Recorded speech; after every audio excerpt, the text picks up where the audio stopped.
This meeting is being recorded. Okay. I'm going to go ahead and welcome everybody to the Hancock County Historical Society webinar called Lost Towns. And my name is Michael Kester. I'm the president of the Hancock County Historical Society.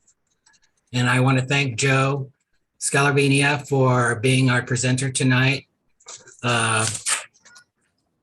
Joe is from Greenfield, Indiana, and he is a resident here, and he served as the Hancock County historian since 1992. He was past president of the Hancock County Historical Society, and he's currently the editor of our newsletter, The Log Chain. Joe is also involved in the Riley Auto Home Society and served there as vice president. He writes a weekly newspaper column in the Greenfield Daily Reporter, and he has a cable TV show on 9 Star Channel, which I think has now moved over to a different format. Is that correct, Joe? That's right. He has authored several books on local history and others, including Images of America, Hancock County, Then and Now, to mention just a few. And so Joe, I'm going to go ahead and let you take over, and I'll record the questions that we'll have at the end. Just let me know when you're finished, and I'll start going through those. Okay, well, thank you, Michael. Welcome, everyone. It's nice to see you or know you're here today. The title of this is Lost Towns of Hancock County, Indiana. It's a fascinating subject. It's something that you need to look into in the local history books. Hancock County was established in 1828. Prior to that time, it was part of Madison County. In the early years, there were still dangers from Native Americans, Indians. Militia from the area which became Hancock County, was called out during the Fall Creek Massacre up in Pendleton. It was about 1824. The first settlers in Hancock County reached our community about 1818. Andrew Evans, John Montgomery, and Montgomery McCall came to the county with their families and settled in the Blue River area. In 1820, Elijah Tyner, Harmon Warren, Joshua Williams, and John Foster also settled on the Blue River. In 1822, Solomon Tyner, John Osborne, George Pinnell, with their families, settled on this historic stream too. These families were in Hancock County before the county was organized as an official county. And when it was organized as an official county in 1828, there were 3 townships in Hancock County: Blue River, Brandywine, Sugar Creek. These townships extended to the entire county line. Andrew Evans built the first log house in Hancock County in 1828. The first road in Hancock County was the Napoleon Trace, which is an old Indian or buffalo road. And when they say a buffalo road, the game would, buffalo or deer would follow the path to a salt lick or to a stream or something. And then the pioneers found it useful to use that as their road. The Napoleon Trace extended through Blue River, Jackson, and Green townships, crossed the Blue River near Warren's old place, and Sugar Creek near Squire Hatfield's at a place called Stover's Ford.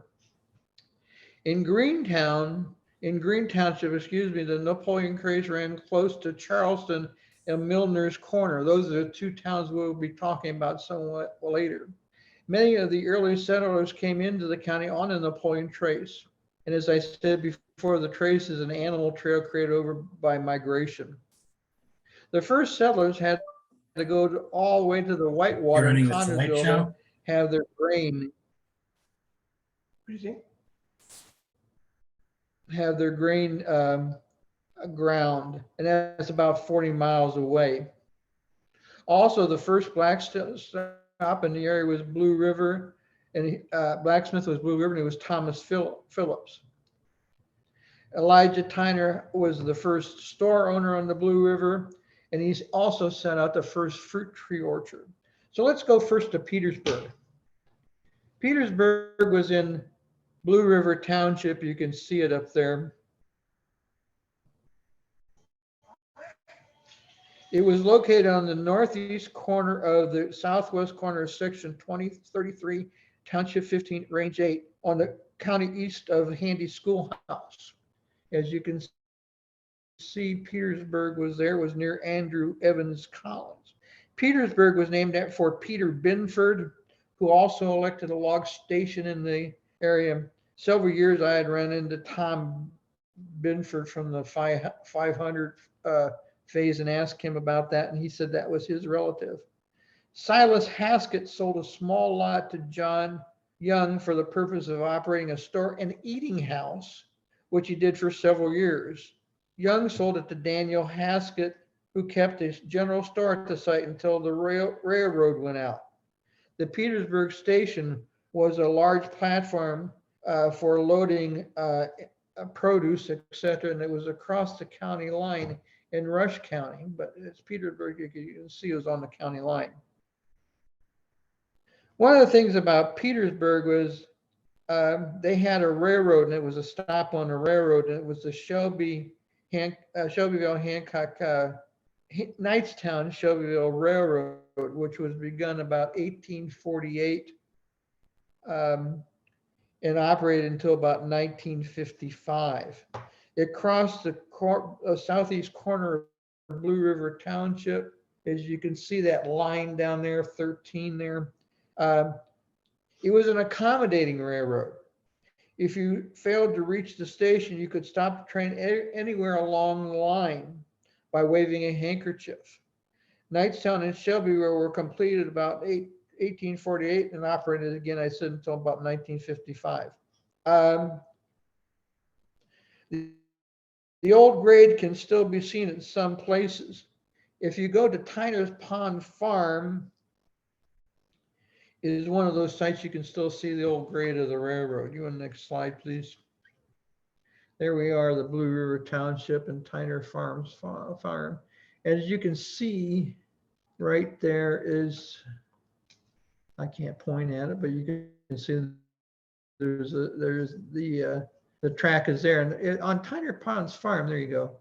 It's very, very noticeable. It's very, very noticeable type of thing.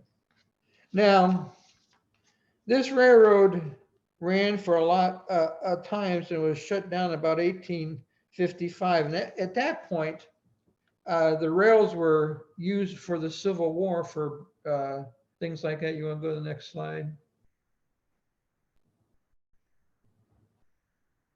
Yeah, the Hancock County Historical Society Museum has a spike from the Knightstown Shelbyville Railroad, which came through Blue River Township. And it says that work began on the railroad in 1946. That's an error. It's in 1846. And the first trains began running in 1848 and operated until 1855. They were donated, these items were donated by Orwell Brown, they're there type of thing. This was the first steam locomotive west of the Appalachian. So there's some pictures of railroad cars that were like that. You go to the next slide, please. There's what they looked like. You can see they weren't covered. You just sat in like a wagon in the back and off you went type of thing. Next slide. There's another example of them. So that's why you could get off and sort of wave your handkerchief and it would stop. Now, there were times when the train couldn't make the grade and the obliging passengers would get off the train and help push the train up the grade type of thing. Now, this town ended, who knows when, probably when the railroad went out. And the social patterns are this. Usually when the post office or some kind of transportation is discontinued, then these towns have disappeared type of thing. Go to the next slide. Here's another one of those trains. You can see they're pretty primitive, aren't they? Next slide, please. Now we're going to go into Brown Township.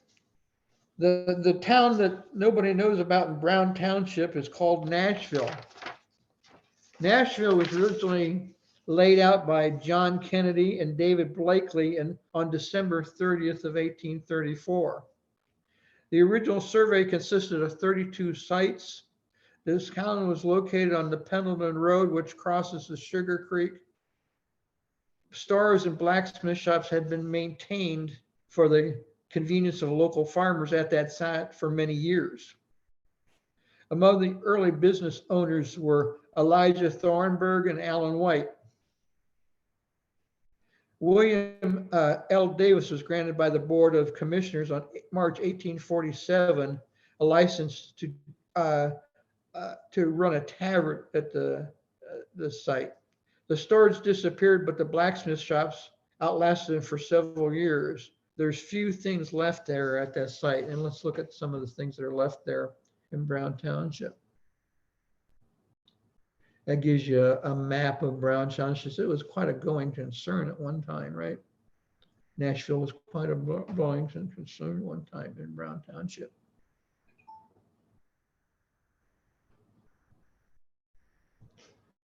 That church is still there where Nashville was. Yeah. Okay, next one. There's a road where Nashville was. It's amazing how these things all disappear, isn't it? I guess the need for the town was no longer there,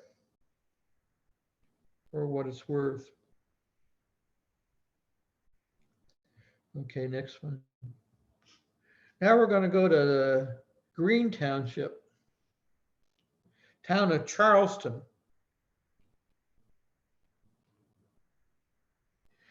A town was laid out on the west bank of the Sugar Creek, about where it crosses south line of the northwest quarter, section 22, township 17, range 7. Charleston, as you can see there, appeared on the county commissioner's records in connection with road construction. It was platted but never came into existence. If you go there, there's nothing there. It's by a cemetery. It's on the maps, but nobody ever built anything there. Another town like this type was Berlin in Center Township, where Greenfield is. The town was platted but never constructed. Berlin was laid out by William Curry in 1830s. It was east of the bluffs of the Brandywine, a quarter mile south, often section 10, township 16, range 7. There was at one time a grist mill that operated at Berlin. So those are two towns, Charleston and Berlin, that were on the maps, but never showed up. Another town in Green Townships, and the next slide is Milners Corner, and you're looking at Milners Corner right now. 900 north, 600 east, probably. Milners Corner is in the northwest section 23, Township 7, range 7. It consists of 1 or 2 dwellings, a store, a blacksmith shop. Business was conducted at the site more than for half a century. Milners Corner was named after James Milner in 1850. The community was never platted, in other words, laid out. The first store was kept by David McKenzie, who was an ex-school teacher. Other shopkeepers included John Dawson, Henry Milner, Nimrod Davis, Joseph DeCamp, Caldwell and Keller, and William and Joseph Bills, S.A. Troy, Hagen Brotherman, and William Van Zant. The first post office was established there in 1868. And the first postmaster was Nimrod Davis. In 1882, the mail was delivered bi-weekly.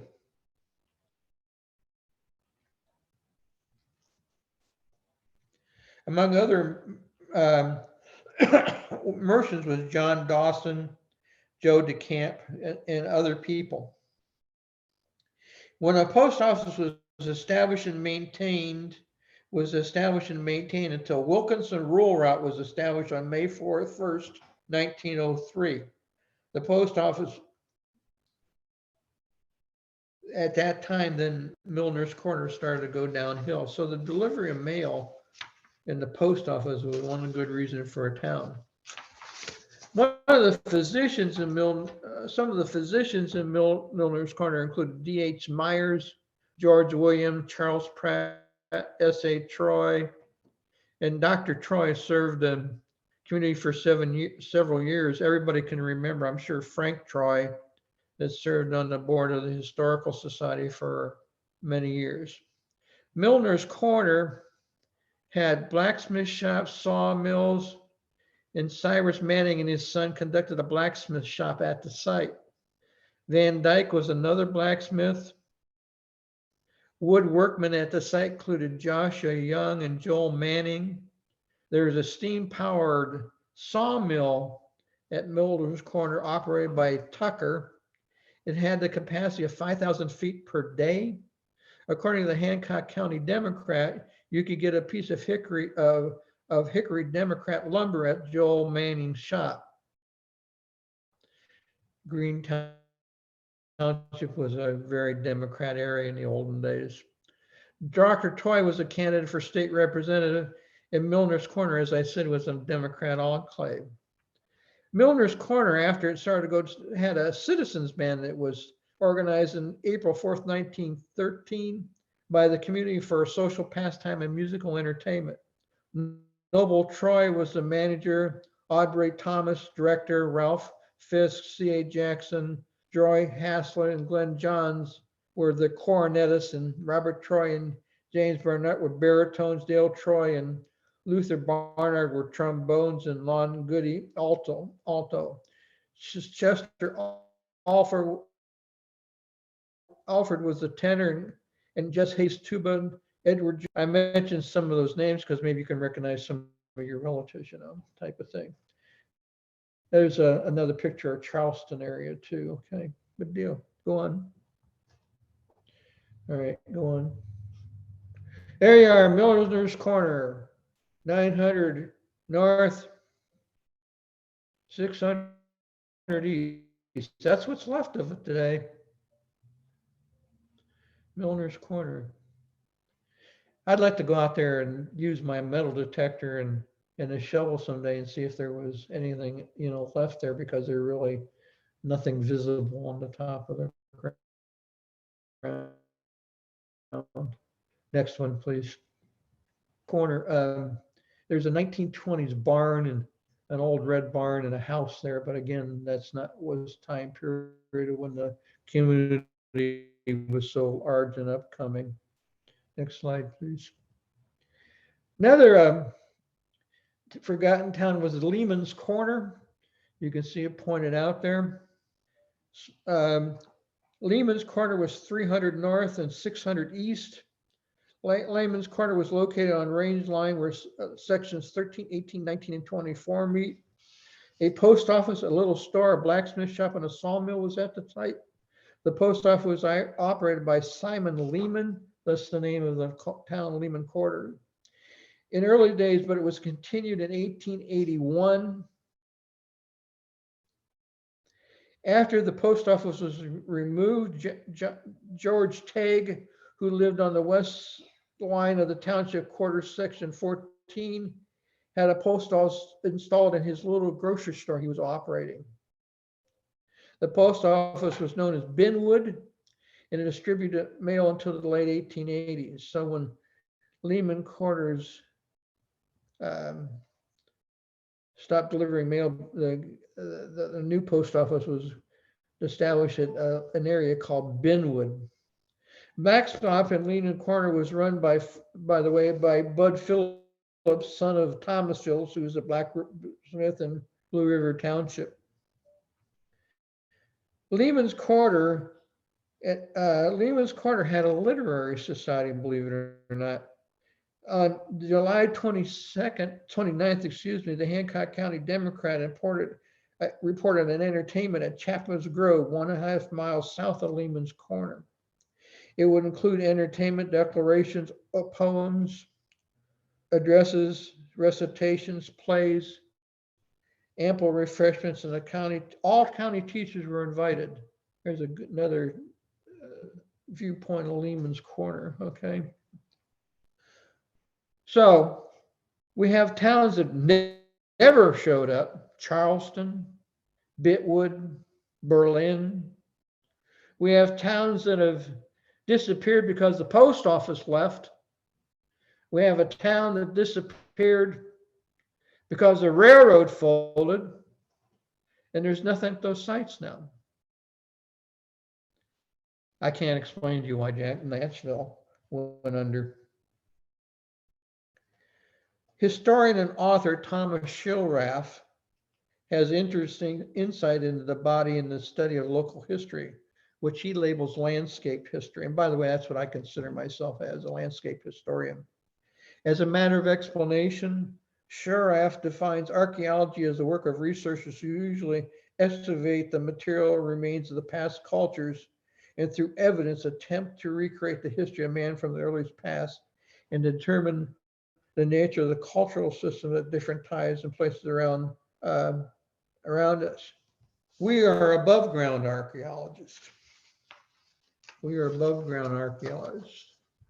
Unlike their below ground colleagues, we dig into the past, but casually on the surface. Examine what we find before it's buried by time and chance around above ground. Archaeologists can be called landscape historians. Landscape historians are intent at looking at art objects they might find potsherds, service stations, with intense scrutiny. Their yield can also give us cultural information. The past is easy enough to hand out, but we need to see it. Explain it before we can be used as story in a narrative tradition of history. My sources of this presentation are the Richmond History of Hancock County, the Binford History of Hancock County, John Milburn, the Hancock County GIS coordinator in the recorder's office, and John Van Dyne, who is Tom Van Dyne, Tom Van Dyne, who was the president of the Upper White River Archaeology Association, and he's a member of the Hancock County Historical Society board from Green Township. He knows a lot of stuff and has taken a lot of pictures. So you have to use your imagination when you're looking at these towns along Hancock County, these lost towns. They weren't there, but they might appear on some work, in some other work. I'd like to also thank Mark Sullivan for always work on the slide presentation. Does anybody have any questions?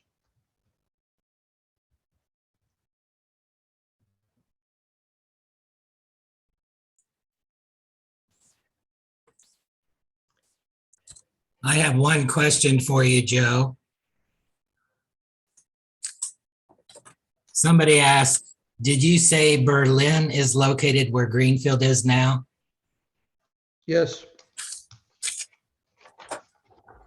Berlin was another town in Center Township. It was planted, never constructed. It was laid out by William Kerr in 1830. It was on the eastern bluffs of the Brandywine, a quarter mile south of a north line of Section 10, Township 16 and Range 7. It was platted to a grist mill, which was operating at the time. You need a township map on it, which has the sections and all this stuff on it, which we show, in this presentation for people to look at. Any other questions? That's the only question that I had, Joe. Okay, thank you very much.